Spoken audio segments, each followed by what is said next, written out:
If you let down your flame, you are letting down first Almighty God, and second your twin flame. And ultimately, you will suffer, because a setback to your twin flame is a setback to you.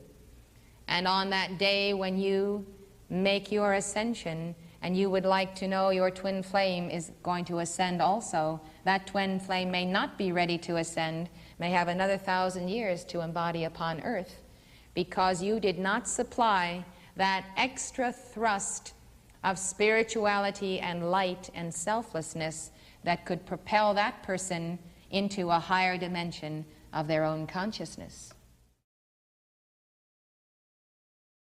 This is Saturn Girl, and you just watched a clip from 1982 of Elizabeth Clare Prophet, the late 20th century spiritual leader who popularized the term twin flames. Over the past few decades, we've seen this idea take over much of the online spiritual community. I so often see people who subscribe to this idea use it to romanticize and justify toxic relationships under the guise of New Age spirituality. You just saw Liz Prophet say, if you're letting down your twin flame, you're letting down Almighty God. I mean, that's some pretty blatant spiritual gaslighting there, isn't it? You don't want to disappoint your sky daddy, do you? For the full context, I've linked the video below in the description, but believe me, the whole thing is super sussy. I've even had past partners tell me, ooh, we're twin flames. And, well, let's just say I got burned. Boom. So I feel like I can speak on the subject with a little bit of authority.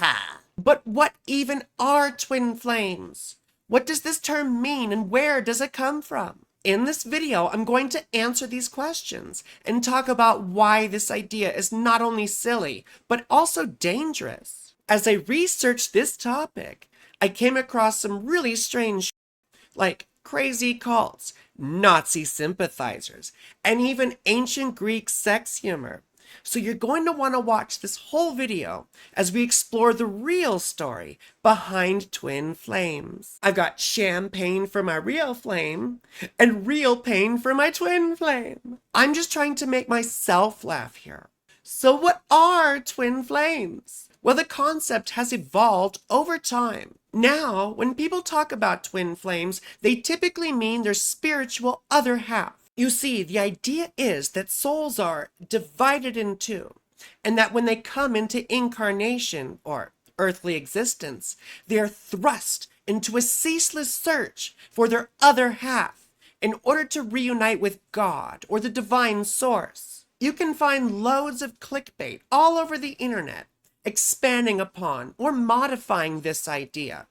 But old Liz Prophet describes it in detail according to her New Age lore. She calls that divine source the I Am Presence. Within that presence, she says, there's a white flaming core through which souls come into incarnation.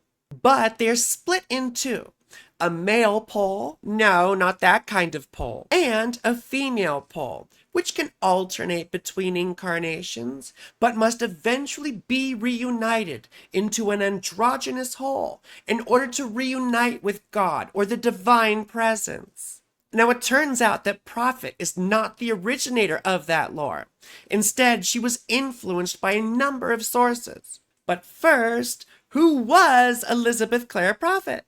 Well, as I said, she was a renowned American spiritual leader and author. She was born Elizabeth Wolfe on April 8, 1939. Ooh, an Aries. Prophet came from a decidedly Christian background, but claimed to have many mystical experiences in her youth. She apparently once remembered being a child in ancient Egypt, playing on the banks of the Nile River, supposedly part of one of her past lives. Was she in the Nile, or was she in denial? I know, I'm really bad. Prophet also claimed that an ascended master revealed himself to her in a public park in Boston when she was 22.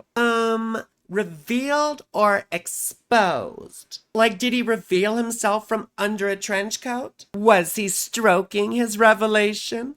Ascended masters are supposedly humans who transcended the physical realm and entered higher planes of existence from which they guide world affairs. Even Jesus was considered an ascended master. Prophet later insisted that she had multiple revelations and visitations from such masters and incorporated them into her teaching, which she spread through her organization known as the Church Universal and Triumphant. The idea of twin flames became central to her movement, but her church became mired in controversy in the late 1980s when she told her congregation to prepare for a coming nuclear war in the early 90s. She essentially promoted survivalism and other right-wing ideas, which we'll see were always quite adjacent to the New Age movement. But she wasn't the originator of the master's idea either. Rather, it came from her primary influences: Helena Blavatsky in the Theosophical movement, Alice Bailey, a spiritual teacher and follower of Blavatsky, and the I Am movement, founded by Guy and Edna Ballard. In fact, it was this I Am movement that would become her principal influence through her husband and twin flame, Mark Prophet. The I am idea comes from the Bible, where God describes himself to Moses as, I am that I am. Now, Mark Prophet was 20 years her senior. I guess that's still better than Jerry Seinfeld. Mark Prophet was very much into Guy and Edna Ballard's teachings, and even got the twin flame idea from their twin rays, which is essentially the same concept, including the white flame in the I am source. Of course, Guy and Edna Ballard claim to be twin flames or twin rays or whatever. I've seen websites trying to distinguish between these two terms, but that merely disregards history and the facts. Liz Prophet even says in the video I got the previous clip from that she got the twin flame idea from Ballard's books, Unveiled Mysteries, and the I Am Discourses. Guy Ballard wrote these books under the pseudonym Godfrey Ray King, and even referred to his wife Edna as Lotus King. To all this, and the Ascended Masters nonsense, Mark Prophet also introduced the ideas of UFOs, conspiracy theories, fierce anti-communism, and even amplified the extreme American nationalism that Guy and Edna Ballard had already fused into their work. You see, Guy and Edna Ballard essentially wanted to overthrow the United States government to lead America into a golden age, ruled by the Ascended Masters, especially one Count Saint Germain. Guy Ballard claimed he was personally visited by the Master Saint Germain, who told him to found this movement, and then literally fed him secret knowledge by making him drink a thick, creamy white fluid.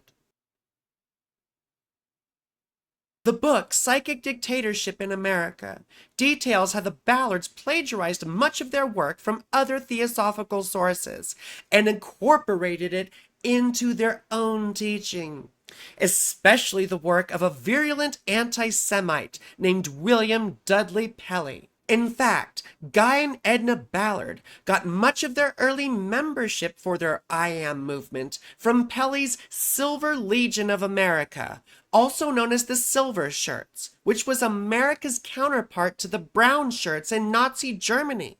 The Silver Legion of America was a fascist paramilitary organization that supported Adolf Hitler and the Nazis in the 1930s. Pelley claimed that his soul once left his body in order to convene with the masters, including Jesus, who told him that he was supposed to lead a Christian revolution in America. He was also a fierce anti-communist and Christian nationalist. Pelley's divinely inspired plan was to overthrow the United States government and install a Christian fascist dictatorship. So you see where the Ballards got this dangerous idea. No, I didn't find any direct evidence of Pelley promoting the twin flames idea, But his influence on the Ballards shows us that anti-Semitism, Christian nationalism, and fascist ideology pervaded the New Age movement, which spawned this idea. Even the grandmother of the New Age movement, Helena Blavatsky, injected anti-Semitism into theosophy through Victorian race science, which promoted the idea that white supremacy was the natural order. Part of her teaching included the idea of root races and sub-races, and the Aryan race was said to be the fifth root race, and the Caucasian race specifically was said to be the fifth sub-race of the Aryan. She even wrote that the sixth subrace would come from the United States, further pushing the idea of American exceptionalism in occult circles. You must bear in mind that the various occult groups were offshoots of Blavatsky's Theosophical Society, but I need to dedicate an entire video just to her. If you want more information on the I Am movement and the Ballards, check out the video The Cult of I Am by Emily Louise. Her channel, Weird Reads, is very good, and I'm putting a link to her video in the description below. But we see the twin flames idea going back even further, to the late 19th century novelist Mary McKay, who wrote under the nom de plume Marie Corelli. In fact, her work was collected by many famous people of the Victorian era, including the British royal family and Winston Churchill. Corelli was fascinated by the occult and esoteric groups like the Rosicrucians. She published her first novel,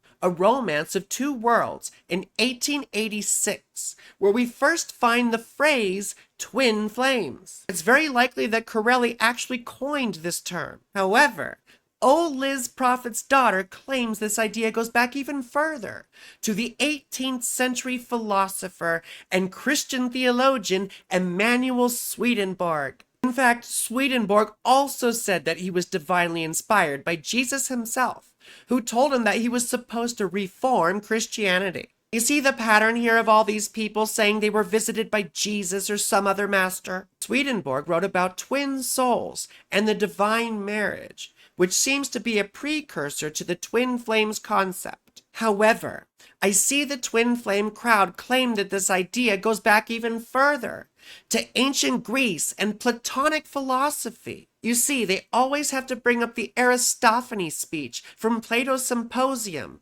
from about 375 BCE as some sort of justification for their nonsense. This is such an ironic misunderstanding. For those of you who aren't familiar with it, Plato's Symposium is a fictional account of a bunch of ancient Greek historical figures drinking wine and giving their own dissertations on the meaning of love. Aristophanes was a real ancient Greek playwright born around 450 BCE. He was famous for coupling brutal societal critiques with vulgar lowbrow humor. Basically, he wrote the original dick and fart jokes. Plato describes him as worshipping Dionysus and Aphrodite, which is coded language for getting drunk and having sex. I mean, my kind of guy, right? Aristophanes' speech on love recounts a ridiculous human origin myth, where the first people were said to be joined in two, having two faces, 4 arms, and 4 legs, basically cartwheeling everywhere to get around instead of walking. He describes 2 bodies, joined as one, perpetually locked in the act of sex. To this he added that there were 3 genders. The males were essentially 2 gay dudes locked together. The females were 2 gay girls. And the androgynous, which were the 2 incredibly rare straight people back then, locked together. I mean, ancient Greece was gay as fuck. However, Aristophanes mentions that Zeus became increasingly afraid that the humans would rival the power of the gods. So he split them all in 2, forcing them to endlessly seek their other half in order to reunite. And aw, how adorable. But what the twin flame crowd doesn't understand is that Aristophanes' speech was meant to be a hilarious materialization of love. His account physicalized everything about the concept, and he even had to couch it in some silly made-up bullshit. Plato literally put Aristophanes in the story for comic relief and to contrast with the wise words of Socrates about the deeper philosophical meaning of love. Through Socrates, Plato expresses some of the most profound spiritual ideas about love in Western philosophy. He basically says that love is not physical, nor is it completely spiritual, but rather mediates between the human and the divine. According to Socrates, it has nothing to do with sex or gender, nor does it have anything to do with bodies whatsoever. Rather, he says that the essence of love is the longing for eternity, that is, making the good eternal. It reminds me of the words of Khalil Gibran, who says that love is life's longing for itself. Therefore, it's the union of one's soul with the divine, not through another person, but through the very force of love itself. To me,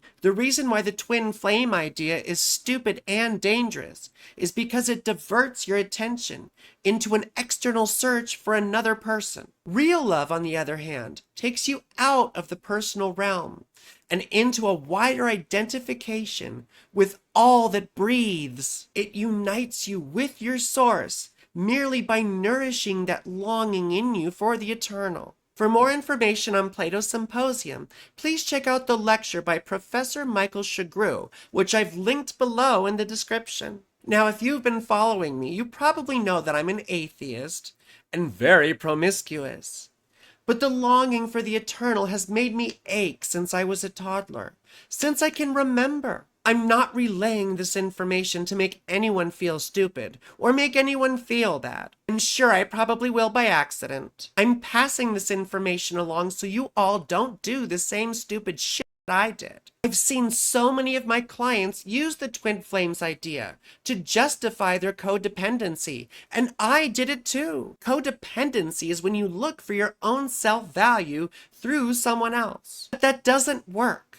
Rather, self-value comes from your own internal investigation of yourself, that is, your own sense of consciousness. Socrates and Plato both promoted the idea of self-investigation and the achievement of self-knowledge. Socrates was even famously quoted as saying, "The unexamined life is not worth living." So don't bother looking for your other half. They aren't out there. What you should be looking for, in my humble opinion, is the nature of self. Yourself. Where does the sense of I come from? That sense of individuality. That's the big mystery. Because, as one of my gurus once said, the reward of self-knowledge is freedom from the personal self. And love is not personal. Well, I hope this clarified the subject for you. Make sure to like this video, subscribe to my channel, and comment below because I want to know what you think, and it helps me out with the algorithm. Please also click the bell when you subscribe so that you get notified when my new videos drop. And my videos are the best. And please consider tipping me either through YouTube thanks below or through my Patreon. All my links are down below in the description. It helps me make all this wonderful content, and I'm very cute and very funny, and I know my stuff. And I do the best readings. It's science. You can book through my website, frankielynch.com, or you can contact me directly. Once again, all my info is below in the description. But more importantly, I love you. You're beautiful. And have a spectacular whatever it is you're having.